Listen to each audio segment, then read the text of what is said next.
राम जी की कथा तो हम लोग अब सुनते ही रहते हैं, पर राम कथा लिखने वाले हमारे तुलसीदास बाबा की कथा आज मैं आप लोगों को बताना चाहूँगा। नमस्ते, स्वागत है आप सभी का मेरे नए वीडियो में। तो दोस्तों, हमने और आपने राम कथा तो सुनी है, बहुत अच्छी भी लगती है हम लोगों को। पर राम कथा अवधि में लिखने वाले हमारे तुलसीदास जी का उनके जीवन की क्या कथा है वो आप लोगों से मैं शेयर करना चाहूँगा। तो तुलसीदास जी मस्जिद में रह के राम जी का रामचरितमानस लिखे हैं। तो उनके ही लिखी हुई कुछ कविताओं में उनके जीवन के बारे में बताना चाहूँगा। वो लिखते हैं, धूत कहो अवधूत कहो, रजपूत कहो जुल्हा कह को, काहू के बेटी से बेटा न ब्याहब, काहू के जाति बिगाड़ी न सोब, तुलसी सर नाम गुलाम है राम क, जाको रुचै सो कहे कछु को, मांगी के खैबै मसीद मसोइबै, लेने का एक न देने का दो। तो आप लोग समझ सकते हैं तुलसीदास जी की क्या स्थिति रही होगी उस समय। जब तक वे जीवित रहे उनका कोई सम्मान नहीं रहा। वो संघर्ष किया और राम जी के बारे में बहुत अच्छी बातें लिख के गए हैं। तो रामचरितमानस की मैं कुछ पंक्तियाँ आपको सुनाना चाहूँगा।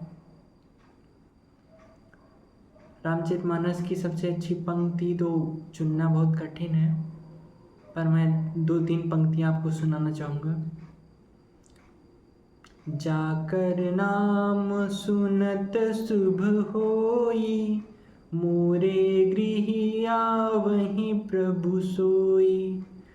और एक जब विभीषण से हनुमान जी ने पूछा कि आप कौन हैं और आप यहाँ रावण के महल में आप राम का नाम क्यों जप रहे हैं, तब राम जी का नाम लेते हुए विभीषण ने क्या कहा,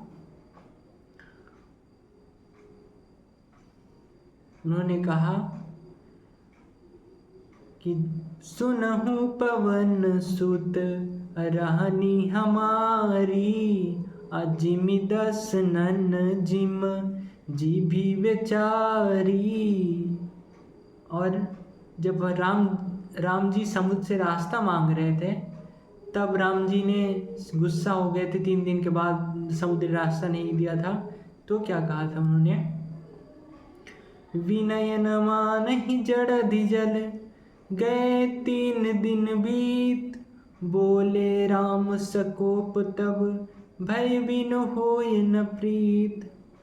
तो तुलसीदास जी की बहुत अच्छी कविताएं हैं, आप लोग खुद पढ़ सकते हैं रामचरितमानस में। मैं तो एक छोटा सा माध्यम हूँ आप सब लोगों को सुनाने के लिए बस। तो मैं अभी तुलसीदास जी के बारे में बस इतना ही कहना चाहूँगा। मैं आप लोगों को रामधारी सिंह दिनकर जी की एक कविता जो राम जी के समुद्र से रास्ता मांगने के ऊपर है वो सुनाकर मैं आज अपनी बात समाप्त करना चाहूँगा।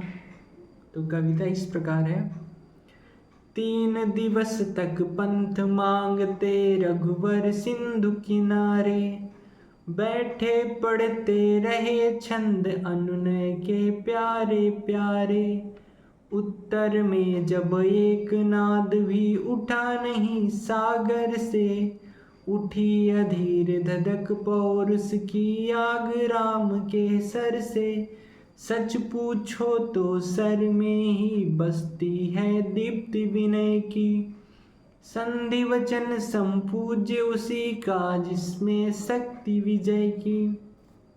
बहुत बहुत आभार कि आप लोगों ने सुना मुझे। मैं अपनी बात यही समाप्त करना चाहता हूँ। आप लोगों ने अगर अच्छा लगा हो ये वीडियो तो एक लाइक करिए, नए हैं तो सब्सक्राइब करिए। मिलते हैं आगे के वीडियो में, तब तक के लिए बाय दोस्तों।